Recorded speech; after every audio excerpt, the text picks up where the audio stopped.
আসসালামু আলাইকুম। আমন্ত্রণ বাংলাদেশের সংবাদে আপনাদের সাথে আছে আমি শাকিলা সুবহান। শুরুতেই বিআরবি কেবল সংবাদ শিরোনাম।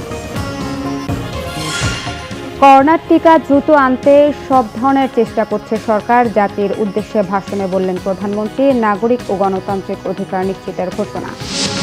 টিকা রপ্তানিতে নিষেধাজ্ঞা দেয়নি ভারত, এবার জানালেন হাই কমিশনার দোরাইস্বামী। দেশটি থেকে শিগগিরই চালানো হবে বললেন খাদ্যমন্ত্রী।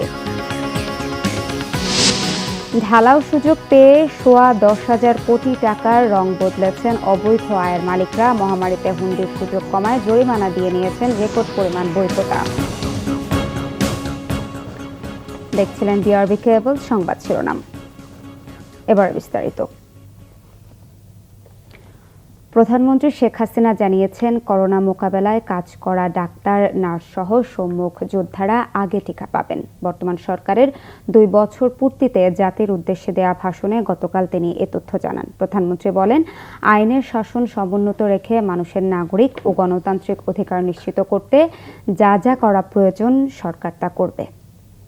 স্বাভাবিক পরিস্থিতিতে টানা তৃতীয় মেয়াদে সরকার গঠনের 2 বছর পূর্তিতে জাতির উদ্দেশ্যে বৃহস্পতিবার সন্ধ্যায় ভাষণ দেন প্রধানমন্ত্রী শেখ হাসিনা।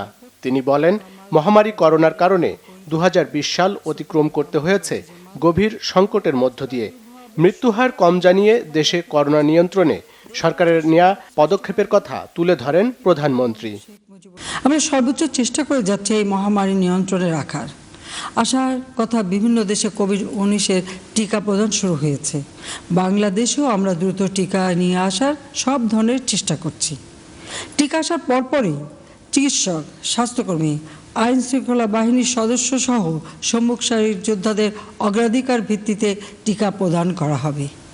চলমান বড় প্রকল্পগুলোর কথা উল্লেখ করে শেখ হাসিনা বলেন, নির্দিষ্ট সময়ে উচ্চ আয়ের দেশের কাতারে দাঁড়াবে বাংলাদেশ।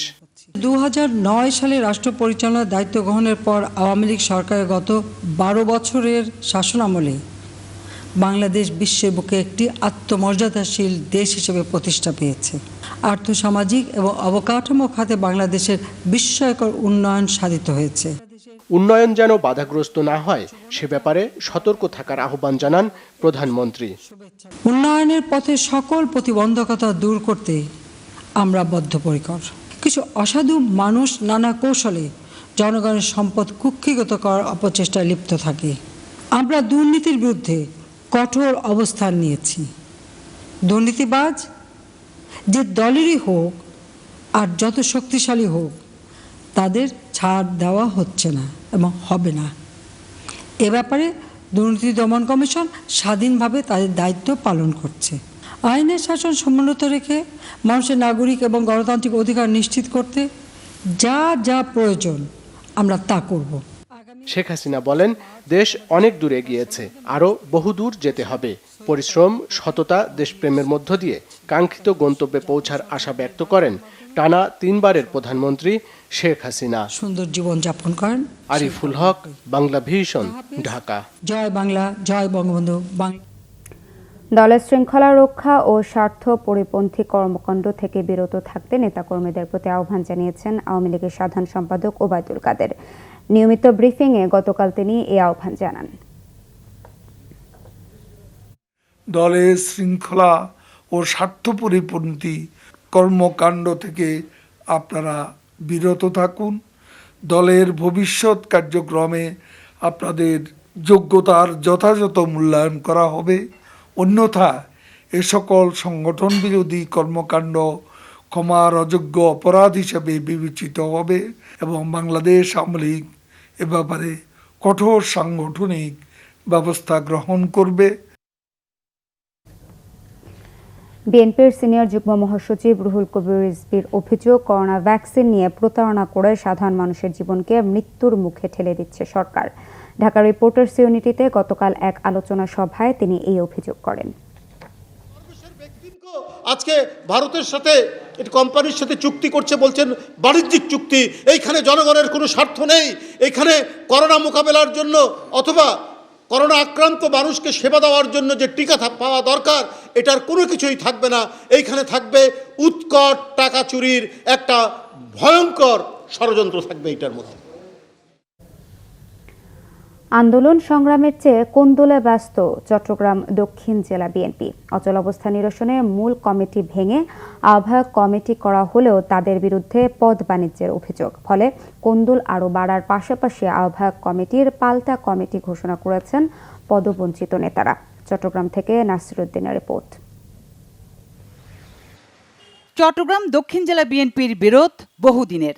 বর্তমান আহ্বায়ক কমিটি 30 ডিসেম্বর 5 উপজেলা ও 4 পৌরসভার আহ্বায়ক কমিটি ঘোষণার পর সেই বিরোধ আরও চাঙ্গা হয়। 5 দিনের মধ্যে সংবাদ সম্মেলন করে 6টি পাল্টা কমিটি ঘোষণা করেছে বিক্ষুব্ধ পক্ষ। তাদের দাবি, ওই কমিটিতে ত্যাগী ও যোগ্য নেতাদের বাদ দেওয়া হয়েছে। সিনিয়র কিছু লোক এখানে ইনক্লুড হয় নাই, তাদেরকে যদি সংশ্লিষ্ট করে গোপন ভোটের মাধ্যমে যদি উপজেলা ভিত্তিক কমিটিগুলো, তাহলে আমার মনে হয় বিএনপির জন্য ভালো হবে। চট্টগ্রাম দক্ষিণ জেলা বিএনপির আহ্বায়ক আবু সুফিয়ান ও বিভাগীয় সাংগঠনিক সম্পাদক মাহবুবুর রহমান শামীমের বিরুদ্ধে অনৈতিক সুবিধা নিয়ে 5 উপজেলা ও 4 পৌরসভার আহ্বায়ক কমিটি ঘোষণার অভিযোগ এনেছেন যুগ্ম আহ্বায়ক। চট্টগ্রামের সাংগঠনিক অবস্থা সম্পর্কে অনভিজ্ঞ দলের হাইকমান্ডের নাম বাগিয়ে সুবিধা আদায়কারী বিভাগীয় সাংগঠনিক সম্পাদক মামুর রহমান শামীম, আবু সুফিয়ান, মোস্তাক আহমদ খান অনৈতিক সুবিধা আদায়ের মাধ্যমে দলের স্বার্থকে বিসর্জন দিয়ে এই কমিটি ঘোষণা করায়। তবে এমন অভিযোগ অস্বীকার করে আহ্বায়ক বলছেন, পাল্টা কমিটি ঘোষণা অবৈধ। তাদের বিরুদ্ধে ব্যবস্থা নেবে দলের হাইকমান্ড। আমরা 9টা কমিটি আমরা 3 জন বসেই আমরা আলোচনার মাধ্যমে ঠিক করেছি।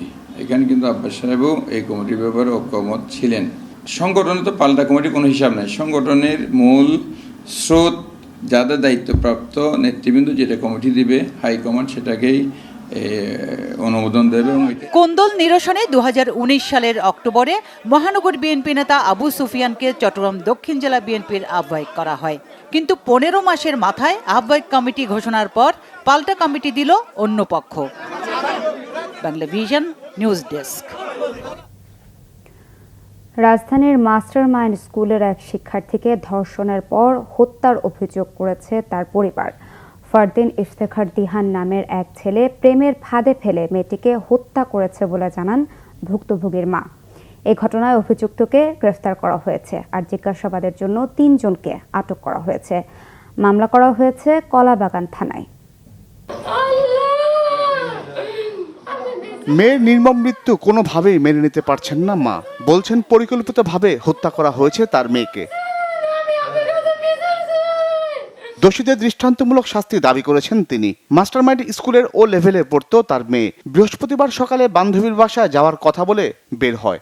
ওকে মেরে ফেলা হয়েছে। ও যখন ব্লিডিং এর কথা বলছে আর বাসায় যখন শুনলাম যে কেউ নাই, তখন আমার তো আর বুঝতে বাকি নাই যে ওকে রেপ করা হয়েছে। এবং আমার মনে হচ্ছে যে ওকে রেপ করার পরে যখন ও আর এটা করতে পারে, ও হয়তো জোরাজোরি ওর সাথে হয়েছে, হ্যাঁ ধস্তাধস্তি হয়েছে, যখন ওরা বুঝতে পেরেছে যে ও হয়তো বলে দিবে, এই জন্য ওকে বাঁচিয়ে রাখে নাই।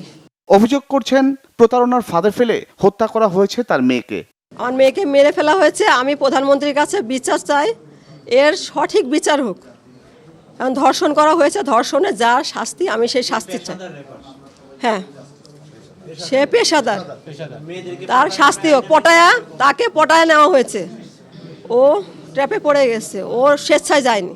পুলিশ বলছে বৃহস্পতিবার বেলা 1:30টার দিকে শিক্ষার্থীকে অচেতন অবস্থায় আনোয়ার খান মডার্ন হাসপাতালে নিয়ে যায় ফারদিন ইফতেখার দিহান। হাসপাতাল কর্তৃপক্ষ বিষয়টি জানায় পুলিশকে।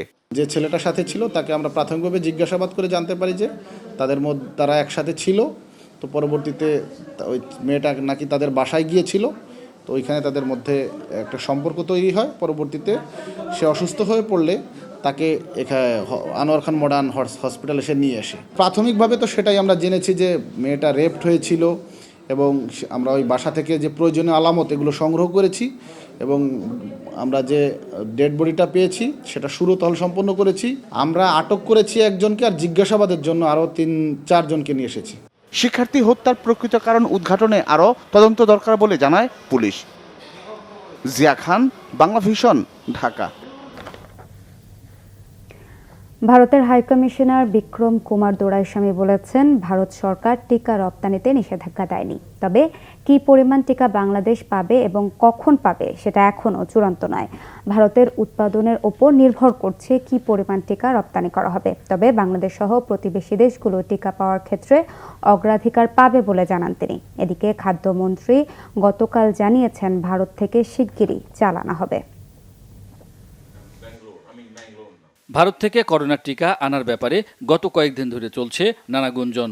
কখন বাংলাদেশ টিকা পাবে তা নিয়ে চলছে রশি টানাটানি। বৃহস্পতিবার এ বিষয়টি পরিষ্কার করেন ঢাকায় নিযুক্ত ভারতের হাইকমিশনার। সাংবাদিকদের তিনি বলেন, টিকা উৎপাদনের ক্ষেত্রে জোর প্রচেষ্টা চলছে তার দেশে, তবে তা সরবরাহ ও রফতানির বিষয়ে এখনও চূড়ান্ত সিদ্ধান্ত হয়নি। সচিবালয়ে ভূমিমন্ত্রী সাইফুজ্জামান চৌধুরীর সাথে সৌজন্য সাক্ষাৎ শেষে এসব বলেন বিক্রম কুমার দোরাইস্বামী। উৎপাদন ও সরবরাহের সাথে জড়িত কোনো মন্ত্রণালয় কিংবা সরকার টিকা রপ্তানিতে নিষেধাজ্ঞা দেয়নি। ভারতের জনগণের পর প্রতিবেশী দেশগুলো টিকা পাওয়ার ক্ষেত্রে অগ্রাধিকার পাবে, এটা আমাদের সরকারের অঙ্গীকার। তবে কবে পাবে, কি পরিমাণ পাবে তা এই মুহূর্তে বলতে পারবো না। টিকা উৎপাদিত হলে সাথে সাথে তা রপ্তানি করা হবে এমন কোনো কথা চুক্তিতে নেই। আশা করি দ্রুতই টিকা উৎপাদিত হবে এবং এর সুফল সবাই পাবে। এর আগে খাদ্যমন্ত্রী সাধন চন্দ্র মজুমদারের সাথে সৌজন্য সাক্ষাৎ করেন ভারতের হাইকমিশনার। শিগগিরই ভারত থেকে বাংলাদেশে চাল আমদানির ব্যাপারে আলোচনা হয়েছে বলে জানান তারা। অবশ্যই বাংলাদেশে আমরা চাল রপ্তানি করব। বাংলাদেশ যখন চাইবে তখনই রপ্তানি করা হবে। কখন এবং কি পরিমাণ চাল আসবে তা কন্ট্রাক্টে উল্লেখ থাকবে। আমরা আশা করি যে এক সপ্তাহ থেকে 10 দিনের মধ্যে ঢুকে যাবে। কারণ আমাদের শর্ত 7 দিনের মধ্যে এলসি খুলতে হবে। এলসি খোলার 20 দিনের মধ্যে 50% বাজারজাত করতে হবে, বাকিটা 30 দিনের মধ্যে করতে হবে। শর্ট টাইম এই জন্য দিয়েছি যেন তাড়াতাড়ি ঢোকে, বাজারটা যেন তাড়াতাড়ি কন্ট্রোলে আসে। চালের দাম স্থিতিশীল রাখতে সব ধরনের পদক্ষেপ নেওয়া হয়েছে বলে জানান খাদ্যমন্ত্রী। ইমরুল কায়েস, বাংলা ভিশন, ঢাকা। ঢালাও সুযোগ পেয়ে এবার সোয়া 10,000 কোটি টাকার রং বদলেছেন অবৈধ আয়ের মালিকরা। অর্থনীতি বিশ্লেষকদের ধারণা, মহামারীতে বিদেশে হুন্ডির সুযোগ কমায় 10% জরিমানা দিয়ে রেকর্ড পরিমাণ কালো টাকা বৈধতার সুযোগ নিয়েছেন অনেকে। এতে দীর্ঘমেয়াদে নেতিবাচক প্রভাবের পাশাপাশি আয় লুকানোর প্রবণতা বাড়তে পারে। টিআইবির নির্বাহী পরিচালক ডক্টর ইফতেখারুজ্জামান জানিয়েছেন, কালো টাকা থেকে পাওয়া রাজস্ব আয় নিয়ে আত্মতুষ্টিতে না ভুগে এখনই সংবিধান পরিপন্থী অনৈতিক সুযোগ বন্ধে পদক্ষেপ নিতে হবে সরকারকে। 1975 সাল থেকে এ পর্যন্ত 17 দফা সুযোগের মধ্যে এবারই প্রথম রেকর্ড পরিমাণ টাকা সাদা করেছেন কালো টাকার মালিকরা। 2007-8 সালের সেনা সমর্থিত তত্ত্বাবধায়ক সরকারের 2 বছরে যেখানে 32,000 করদাতা সাদা করার মাত্র 10,000 কোটি টাকা, সেই রেকর্ড ভেঙে চলতি অর্থ বছরের প্রথম 6 মাসেই সাদা হয়েছে 10,220 কোটি টাকা। আয়কর জমা দেয়া 24 লাখ টি আইনধারীর মধ্যে 7,500 করদাতা নিয়েছেন এই সুযোগ। অনিয়ম দুর্নীতি নিয়ে কাজ করা আন্তর্জাতিক সংস্থা টিআইবি মনে করে, নৈতিকতা বিসর্জন দিয়ে কালো টাকা বৈধ করার সুযোগ সমাজে বৈষম্য বাড়াবে। কালো টাকাকে বৈধতা দেওয়ার জন্য যে অগাধ সুযোগ এবার করে দেওয়া হয়েছিল, তার বিনিময়ে যে অর্থ পাওয়া গেল সেটি নিয়ে আত্মতুষ্টির কোনো সুযোগ নেই। তার কারণ এর মধ্যে অত্যন্ত নগণ্য একটা অংশ 900 কোটি টাকার মতো রাষ্ট্র পাবে, এবং তাও কিন্তু রাষ্ট্র পাচ্ছে দুর্নীতিকে প্রশ্রয় দিয়ে দুর্নীতির কাছে হার মেনে, সংবিধানকে লঙ্ঘন করে, সংবিধানের 20-2 অনুচ্ছেদকে লঙ্ঘন করে, যার ফলে আমরা মনে করি যে কোনো অবস্থায় কালো টাকা বৈধতা অব্যাহত রাখা উচিত নয়। অর্থনীতি বিশ্লেষকরা বলছেন, করোনার ডামাডোলের চাপবোধ থেকেই এবার অপ্রদর্শিত অর্থ বৈধ করার প্রবণতা বেড়েছে। হুন্ডি ভিত্তিক যে ধরনের লেনদেনগুলো হয় সেগুলো যথেষ্ট সক্রিয় না থাকার কারণে দেশের ভিতরেই হয়তো এই অর্থগুলো সরকারের এই সুবিধা নিয়ে এগুলোকে এক ধরনের সাময়িক একটা প্রক্রিয়া হিসেবে এখানে রেখে দেয়া। এই ধরনের প্রবণতার কারণে ভবিষ্যতে অনেক সৎকরদাতাও নিরুৎসাহ হবেন এবং অনেকেরই হয়তো একটি অংশ অপ্রদর্শিত অবস্থায় রেখে দিয়ে পরে এই ধরনের সুবিধা নেওয়ার একটা চেষ্টা থাকবে। তাতে তাদের কম ব্যয় হবে এবং তার ফলে সরকারেরও কিন্তু কম পরিমাণ রাজস্ব আদায়ের সুযোগ তৈরি হবে। কালো টাকা তৈরির পথ বন্ধে সব ধরনের আর্থিক লেনদেনে সমন্বিত ডিজিটাল ব্যবস্থা জোরদারের পরামর্শ দেন অর্থনীতি বিশ্লেষকরা। জিয়াউল হক সবুজ, বাংলা ভিশন, ঢাকা। প্রধান নির্বাচন কমিশনার সচিব সহ নির্বাচন কমিশনের সংশ্লিষ্ট কর্মকর্তাদের বিরুদ্ধে ভুয়া বিলের মাধ্যমে অর্থ লোপাটের বিষয়ে অনুসন্ধান ও তদন্তের জন্য দুর্নীতি দমন কমিশনে অভিযোগ করেছেন সুপ্রিম কোর্টের 10 জন আইনজীবী। বৃহস্পতিবার সকালে দুদক চেয়ারম্যানের কাছে আইনজীবী মোহাম্মদ শিশির মনির সহ সুপ্রিম কোর্টের 10 আইনজীবী অভিযোগ দাখিল করেন। পরে সাংবাদিকদের তারা জানান, প্রশিক্ষণের নামে অর্থ মন্ত্রণালয়ের অনুমোদন ও নির্বাচন কমিশনের নীতিমালা ব্যতীত 7,47,57,000 টাকা খরচ সহ সরকারি অর্থের ক্ষতি করা হয়েছে। বিষয়টিতে দুর্নীতি খতিয়ে দেখে ব্যবস্থা নেওয়ার জন্য তারা এই আবেদন করেছেন। সংবাদ শেষ করব বিআরবি কেবল সংবাদ শিরোনামগুলো আরেকবার জানিয়ে। করোনার টিকা দ্রুত আনতে সব ধরনের চেষ্টা করছে সরকার, জাতির উদ্দেশ্যে ভাষণে বললেন প্রধানমন্ত্রী। নাগরিক ও গণতান্ত্রিক অধিকার নিশ্চিতের ঘোষণা। টিকা রফতানিতে নিষেধাজ্ঞা দেয়নি ভারত, এবার জানালেন হাই কমিশনার দোরাইস্বামী। দেশটি থেকে শিগগিরই চাল আনা হবে বললেন খাদ্যমন্ত্রী।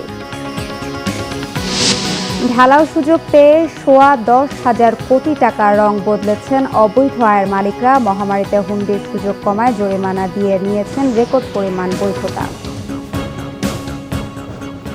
এই ছিল এখনকার মতো। পরের সংবাদ সকাল 10টায়। এর আগে 9টায় রয়েছে নিউজ টপ 10 দেখার আমন্ত্রণ রইল। এছাড়া বাংলাভিশন সংবাদ ও সংবাদ সংশ্লিষ্ট অনুষ্ঠান দেখতে লগ ইন করুন facebook.com/বাংলাভিশনে এবং সাবস্ক্রাইব করুন youtube.com/বাংলাভিশন নিউজে। এতক্ষণ সাথে থাকায় ধন্যবাদ সবাইকে।